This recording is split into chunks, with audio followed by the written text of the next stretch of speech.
آدھا گز کپڑا گھر میں نہیں کہ جس سے فاطمہ اپنے چہرے کو چھپا سکے عمران سے. آپ نے مونڈے سے چادر اتاری اندر کر دی. بیٹا یہ اوپر لے لو. چادر اوپر لی, آپ اندر آئے. بیٹی کیا بات ہے؟ اے اللہ کے رسول, امراض, بیماری, اوجاع, درد, تکلیفیں, مصیبتیں, پریشانی کی کمر توڑ دی اور آنسو نکل پڑے. حضور صلی اللہ علیہ وسلم بھی رونے لگے.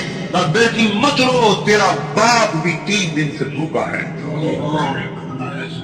باپ بھی بھوکا ہے, بیٹی بھی بھوکی ہے. اور یوں کہا, اے بیٹی, عرض علی ربی لیجعل بطحاء مکہ ذهبا فابیت فقلت لا یا رب اجوع یوما واشبع یوما اذا جعت تضرعت الیک وسألتک واذا شبعت حمدتک وشکرتک. اے میرے رب, مجھے سونا چاندی مت دے. میرے رب نے کہا تھا کہو تو بطحاء کے پہاڑ سونا بنا دوں, مکے کے پہاڑ سونا بنا دوں. میں نے کہا یا اللہ, مجھے سونا چاندی نہیں چاہیے. یا صفرا یا بیضا برری غیری, اے سونا اے چاندی کسی اور کو دھوکہ, مجھے نہیں دھوکہ دے سکتے, کسی اور کو دھوکہ. میرے رب نے تو کہا تھا, لیکن اے میری بیٹی, میں نے کہا نہیں اے میرے اللہ, میں نہیں سونا چاندی لیتا. ایک دن بھوکا رہوں گا, تیرے سامنے زاری کروں گا, ایک دن کھانا کھاؤں گا, تیرا شکر ادا کروں گا. اور اے فاطمہ, تو کیوں گھبراتی ہے؟ خوش ہو جا. اما ترضین ان تکونی سیدۃ نساء اہل الجنہ, کیا تو اس بات پر خوش نہیں ہے کہ تجھے اللہ نے جنت کی عورتوں کا سردار بنا دیا؟ بس خوش ہو گئی اور گلے سے لگایا.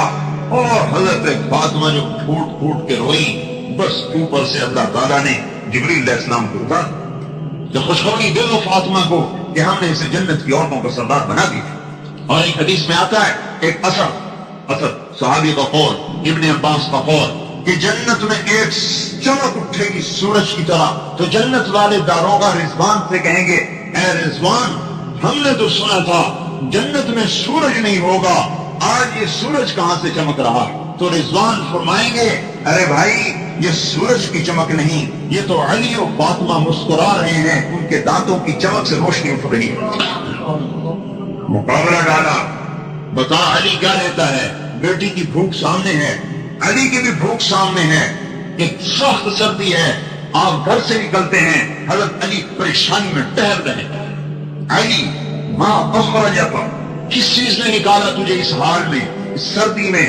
یا رسول اللہ, اخرجنی الجوع, اے اللہ کے رسول, بھوک نے گھر سے نکال دیا, بیٹھا نہیں جاتا, تڑپ بھوک کی, بیٹھا نہیں جاتا گھر میں. اوہو علی, اللہ کی قسم مجھے بھی بھوک نے گھر سے نکالا ہے. آگے چلے, کچھ صحابہ بیٹھے ہوئے تھے. آپ اور یہ آپ کو پتا ہے جب آدمی بھوکا ہو تو سردی اور زیادہ لگتی. کچھ صحابہ بیٹھے ہوئے تھے. ارے بھائی, آپ لوگ کیا کر رہے ہو یہاں؟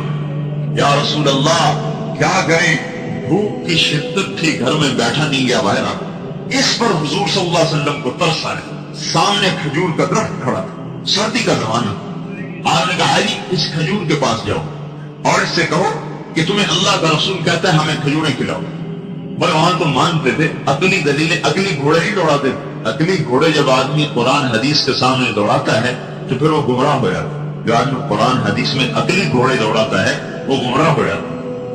اللہ کے امر اور نبی کا طریقے میں عقل کو نہیں لگایا جاتا. تسلیم ہے تسلیم, آمنا, ایمان لائے, سمجھ میں آیا تو بھی, نہیں سمجھ میں آیا تو بھی. اب حضرت علی کے دل میں یہ نہیں آیا, گرمیوں کا زمانہ تو ہے نہیں, سردیوں میں کھجور سے کیا کہوں جا کے, بھاگے جا رہے ہیں. اے کھجور, اللہ کا رسول کہتا ہے کھجوریں کھلاؤ. ٹپ ٹپ پاس کھجوریں گرنے لگی, پتوں میں سے روتب جیسے حضرت مریم کے لیے اللہ نے کہا وَهُزِّي إِلَيْكِ بِجِذْعِ النَّخْلَةِ تساقط عليك رطبا جنيا كلما دخل عليها زكريا المحراب وجد عندها رزقا قال يا مريم أنى لك هذا قالت هو من عند الله. کمرہ بند, باہر سے تالا, راستہ کوئی نہیں, مریم اندر تالوں میں بند. حضرت زکریا آتے ہیں, آگے پھل پاتے ہیں, گرمیوں میں سردی کا, سردیوں میں گرمی کا. اے مریم, یہ پھل کون لایا؟ ہوا من عند اللہ, اللہ لایا ہے, اللہ کھلاتا ہے. ہر گلی جا رہے ہیں اور کھجوریں گر رہی, اٹھا کے لائے, تو کھاؤ.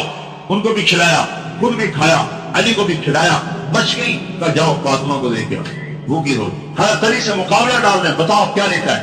5,000 بکریاں لیتا ہے یا 5 بول سیکھتا ہے جو تیری آخرت میں نفع دے؟ یہ کیوں نہیں کہا میرے بھائیو اے علی آجا تجھے 5,000 بکریاں بھی دے دوں، تجھے 5 بول بھی سکھا دوں؟ یہ کیوں نہیں کہا؟ مقابلہ ڈالا، امت کو بتایا کہ جب میں اپنے داماد کو بھوکا رکھ سکتا ہوں اور اپنے نوازوں کی چیخ و پکار کو سن سکتا ہوں اور اپنی بیٹی سب سے محبوب اور سب سے پیاری بیٹی کے بھوک کے آنسو اگر میں برداشت کر سکتا ہوں اس دین کی خاطر، تو اے میری امت تمہیں بھی برداشت کرنا ہو، ورنہ تم میرے ساتھ جوڑ نہیں کھا سکتے، تم میری امت ہونے کا حق ادا نہیں کر سکتے۔ میرے بھائیوں، آج بیوی بچوں کی محبت نے مسلمان کو حضور کی محبت سے توڑ دی، آج دکان کی محبت نے مسلمان کو رسول کی محبت سے کاٹ دی اور اللہ کی محبت سے توڑ دی۔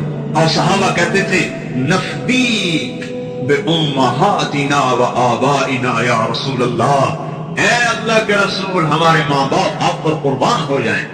صحابہ یوں کہتے بے ابی انت و امی یا رسول اللہ، اے اللہ کے رسول میرے ماں باپ آپ پر قربان ہو جائیں۔ سیکھا تھا حضرت علی نے یہ کیوں نہیں کہا یا رسول اللہ آپ کو تو پتا ہے گھر میں فاقہ بھوک مصیبت پیاس، آپ بکریاں بھی دے دو، آپ بول بھی سکھا دو۔ نہیں، منشا نبوت کو سمجھیں کہ اللہ کا رسول مجھے کہہ رہا ہے کہ بتا تجھے آخرت لینی ہے یا دنیا لینی ہے۔ مقابلہ اللہ ڈال رہا ہے اور یہ مقابلہ قیامت تک چلے۔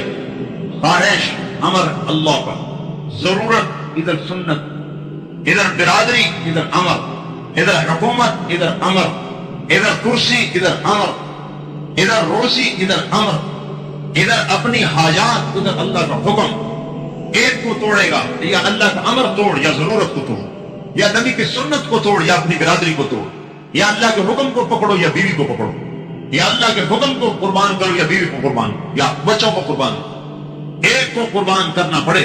حضرت علی نے عرض کیا یا رسول اللہ خمسۃ آلاف شاۃ لمال کثیر، بے شک 5,000 بکری بہت بڑا مال ہے، ولیکن علمنی 5 کلمات، مجھے آپ 5 بول سکھا دیجئے، تنفعنی فی الدنیا والآخرہ، جو میری دنیا میں بھی مجھے نفع دے اور میری آخرت میں مجھے نفع دے۔ آپ کا دل خوش ہو گیا، چہرہ کھل گیا کہ علی کامیاب ہو گیا اور مال کے چکر میں نہیں آیا، مال کا دھوکہ نہیں کھایا، ہماری طرح نہیں تھے مسلمان یا رسول اللہ دونوں ہی دے دو، بکریاں بھی دے دو مول بھی دے دو۔ ووسع لي خلقي وطيب لي كفي وقلعني بما رزقتني ولا تذهب قلبي الى شيء صرفته عني۔ یہ 5 بول تیرے لیے 5,000 بکریوں سے زیادہ بہتر ہے۔ مقابلہ آئے گا میرے بھائیوں، اور جو اس مقابلے میں اتر کر اللہ کے امر کو پکڑ لے گا دنیا اور آخرت میں کامیاب ہو جائے۔ یہ امت اللہ کی سفیر ہے، دکانیں چلانے نہیں آئے ہم میرے بھائیوں، کاروبار چلانے نہیں آئے، بیوی بچوں کے پیٹ پالنا ہمارا مقصد نہیں، اپنی ضرورتوں کو پورا کرنا ہمارا مقصد نہیں، حکومتیں وزارتیں چلانا ہمارا مقصد نہیں، ہمارا مقصد تو ہر حال میں اللہ کے امر کو حضور کے طریقے پر پورا کرنا ہے۔ حضرت عمر کے خلافت کا زمانہ یہ وہ عمر ہے، عمر ابن عبدالعزیز کہ جب گلی میں گزرتا تھا تو اس کی خوشبوؤں کے حلے گھروں میں بیٹھے ہوئے لوگوں کو پتہ چلتا تھا کہ عمر گلی سے گزر رہا ہے۔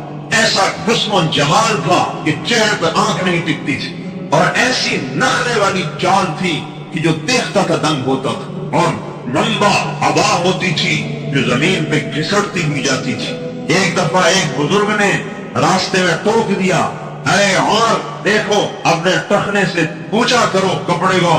میں نے کہا جان کی خیر ہے تو آئندہ مجھے مت کہنا یہ بات ورنہ گردن اڑا دی جائے گی۔ ایک یہ وقت ہے، اور جب آئے خلافت پر جو آدمی دنیا کی طلب میں، جو آدمی وزارت کی طلب کرے گا، جو آدمی حکومت کی طلب کرے گا، اور جو آدمی مال کی طلب کرے گا، جب اس کے ہاتھ میں مال آئے گا تو وہ فرعون بنے گا، اور جو آدمی اس کے بھاگے گا اور اس سے جان چھڑائے گا اور اس سے بندہ بچائے گا، جب اس کے پاس مال آئے گا تو اس کے ذریعے سے جنت کمائے گا۔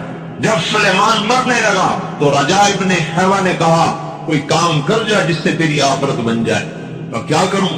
کہ خلافت کے لیے کسی انسان کو چننا۔ سوچ میں پڑ گیا، اس کا ارادہ تھا بیٹے کو خلیفہ بناؤں، کہنے لگا انشاءاللہ ایسا کام کر جاؤں گا کہ جس میں میرے نفس و شیطان کا کوئی حصہ نہیں ہو، اور لکھو میں عمر کو خلیفہ بناتا ہوں، اور اس کو لپیٹا اور ماچس کی ایک ڈبیا میں ڈالا کہ جاؤ اس پر لوگوں سے بیٹھ لو. جب رجا ابن حیوہ باہر نکلے تو حضرت عمر دوڑ کر آئے. ارے رجا تجھے اللہ کا واسطہ اگر اس میں میرا نام ہے تو اسے مٹا دے, مجھے خلافت نہیں چاہیے. میں نے کہا جاؤ جاؤ میرا سر نہ کھاؤ, مجھے نہیں پتا کس کا نام ہے. آگے ہشام ابن عبد الملک ملا. میں نے کہا ارے رجا اللہ کے واسطے اگر اس میں میرا نام نہیں ہے تو اس میں لکھ دے. ایک کہہ رہا میرا نام مٹا دے, ایک کہہ رہا میرا نام لکھ دے. جب اس ڈبیا پر بیعت لی اور کھولا اس کو, آؤ بھائی بیعت کرو, اے عمر اٹھو تمہیں خلیفہ بنایا جاتا ہے, تو عمر کھڑے نہیں ہو سکے. دو آدمیوں نے سہارا دے کر اٹھایا اور لڑکھڑاتے ہوئے منبر پر آیا, مجھے خلافت نہیں چاہیے, تم اپنے فیصلے سے کسی اور کو بنا. نہیں, امیر المومنین نے کہہ دیا ہے. ہشام کی چیخ نکلی, ہائے ایک شامی نے تلوار نکالی, آئندہ تمہیں بات کی تیری گردن اڑا دوں گا. تو امیر کے حکم کے سامنے آواز نکال رہا ہے. جب خلافت پر آئے جو کہ اب میں اس سے آخرت کو کما کے دکھاؤں گا, ساری دنیا کے انسانوں کو پتہ چل جائے کہ بادشاہت میں بھی آخرت کمائی جا سکے. پھر وہ وقت آیا عید کا دن, عید سے ایک دو دن پہلے کی بات. بیٹے آئے تو رو رہے بچے, چھوٹے چھوٹے بچے رو رہے. کہنے کہ بچے کیوں رو رہے ہیں؟ انہوں نے یوں کہہ رہے ہیں کہ ہمارے سارے دوستوں نے نئے نئے کپڑے بنوائے ہیں عید کے لیے, اور ہمارا باپ تو امیر المومنین ہے, ہمارے کپڑے پھٹے ہوئے, ہمیں بھی تو کپڑے لے کر دو. حضرت عمر نے فرمایا میرے پاس تو پیسے نہیں, میں کہاں سے لے کر دوں؟ وظیفہ لیتے تھے بیت المال سے جو ایک عام مسلمان کا تھا, وہ روٹی میں پانی مشکل سے اسے پورا ہوتا. تو بیوی نے کہا کیا کریں, بچوں کو کیسے سمجھائیں, خود تو صبر کر سکتے ہیں. بچے پر آدمی ایمان کو بیچتا ہے, اور جو اولاد پر ایمان کو بیچتا ہے پھر اللہ اس کی اولاد کو بالغ کر کے باپ کے خلاف پڑا